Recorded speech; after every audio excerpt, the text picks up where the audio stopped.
The real recognize the real. That's why Warren Moon blessed Cam Ward with that #1 jersey. Warren Moon just didn't unretire his jersey for no reason. He has a lot of similarities to Cam Ward. In some capacity, you can say that Warren Moon sees a lot of himself in Cam Ward. They both were under-recruited coming out of high school. Cam Ward was a 0-star recruit. Warren Moon had to go to a low-ranked college to start his collegiate career before he finished off at Washington. And then he went undrafted, had to prove himself in the CFL, and then eventually got his shot in the NFL. Same thing with Cam Ward. Although he didn't go undrafted, he went first overall. Cam Ward was the most disrespected first overall pick in NFL history. He goes #1 overall after all the blood, sweat, and tears that he put in. And the only thing that was talked about when he was on that stage getting picked was Shedeur Sanders and Travis Hunter. As a Miami Hurricane fan, Cam Ward brought me my greatest memories ever being a young Canes fan. He masked a lot of problems with Miami last year. If you would have took Cam Ward off of that Hurricane squad in 2024, that's an 8-win team at best. He consistently brought that team back from behind. He was able to outscore opposing teams when he had no defense at all. If you would have stuck Cam Ward on Ohio State or Oregon, he easily would have won the Heisman Trophy. He was the most prolific quarterback in the history of Miami football, and the lone season that he played for that program, he shattered every single season Miami record for a quarterback.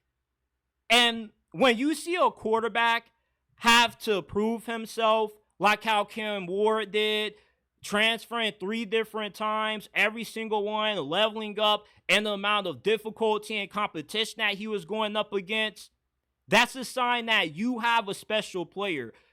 When you have players that overcome adversity early before they even hit the pros, it's a sign that you have a player that is wired differently mental.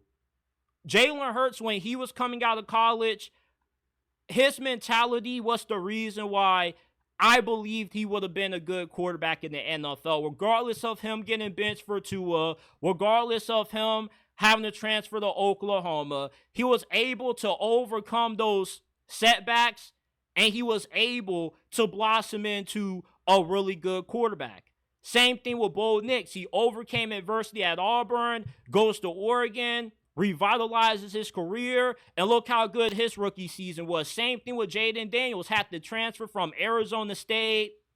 You remember when his teammates would call him sorry, they was trashing his locker when he left.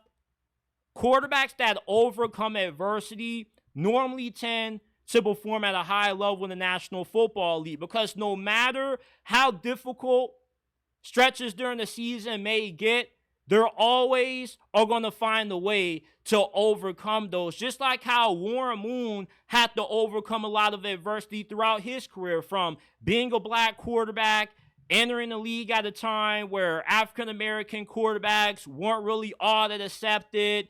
He had to dominate in the CFL to finally get an opportunity to show that he can play with the big boys. Warren Moon knows that Cam Ward is built different. And he never would have brought that #1 jersey out of retirement from him to wear if he didn't see something special in Cam Ward's eyes. Every time Cam Ward stepped on the field for Miami last year, you believe Miami could win against any team they played, no matter who they were lining up against. Because he just has a different level of aura and confidence about himself that's contagious, and his teammates feed off that. Mario Cristobal said when Cam Ward first arrived at Miami his first week, he already earned the respect of his teammates. He was snapping on them in the weight room. And why his teammates responded well to Cam Ward's antics at times was because they could tell the kind of player and person that he was. He isn't just somebody that's going to bark at you and not hold his own self to that same standard. He expects not just the most from himself, but from his teammates, from his coaches. When he talks trash, he's not just doing it for fun, but he's talking trash to his teammates because he wants to bring the beast out of them. He wants to bring the dog mentality out of everybody in that locker room. And that's why Cam Ward is going to end up having a rookie season just as good as what we saw Jaden Daniels have this past year. Because quarterbacks that overcome adversity, that time after time have to beat the odds, they normally tend to be really good in the NFL. You don't go from a 0-star recruit out of high school to the number 1 overall pick if you didn't have a different kind of work ethic from everybody else. The difference between Shedeur and Cam Ward is that Shedeur had the ability to train with some of the best position coaches. He was able to train with Tom Brady. Cam Ward had to get everything out the mud. He didn't have access to Tom Brady's guidance. He didn't have access to some of the best coaches that Deion was able to pair Shedeur with. That's what makes Cam Ward different. He knows what it means to work hard. He just has an attitude and a mentality about him that Warren Moon can see he's destined to be nothing but great at this level. And that's why he blessed him with that jersey.